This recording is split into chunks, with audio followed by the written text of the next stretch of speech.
যতদিন আমাদের দাবি মানা না হবে ততদিনই আমরা রাজপথে থাকবো, ততদিনই আমরা আন্দোলন চালিয়ে নিব। কারণ কি ভাই দেখেন, বাঁচলে বাঁচার মতো বাঁচা, না বাঁচলে এরকম বেঁচে কোনো লাভ নেই। কারণ দেখেন পরিবারের কাছে একসময় তো মেধাবী স্টুডেন্টই ছিলাম, না হলে তো এনটিআরসি সনদ দেয়নি। এখন পরিবারের কাছেও বুঝে হয়ে যাচ্ছি মেধা থাকার পরেও, বাবার টাকা খরচ করে অনার্স মাস্টার্স কমপ্লিট করার পরেও আমরা উপযুক্ত জায়গায় যেতে পারিনি। এটা কি পরিবারের মতো বোঝা না? তো এরকম আর বেঁচে থেকে লাভ কি? এখন উপদেষ্টার কাছে একটাই দাবি, বাঁচলে বাঁচার মতো বাঁচবে, আমাদের বাঁচাতে হলে তার চাকরি দিতে হবে।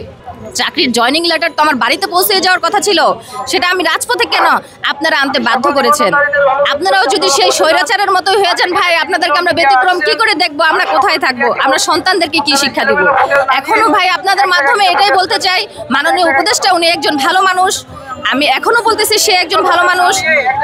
মাননীয় উপদেষ্টা আপনি একটু আমাদের দিকে এখন সুদয় দৃষ্টি দিয়ে তাকান, যাতে আমরা আমাদের উপযুক্ত মেধা দিয়ে আমরা চাকরি চাচ্ছি। আমরা মেধাহীন যদি হতাম, সার্টিফিকেট না থাকতো, তখন যদি আমরা আন্দোলনে নামতাম তাহলে বলতে পারতেন আমাদের আন্দোলনটা অযৌক্তিক।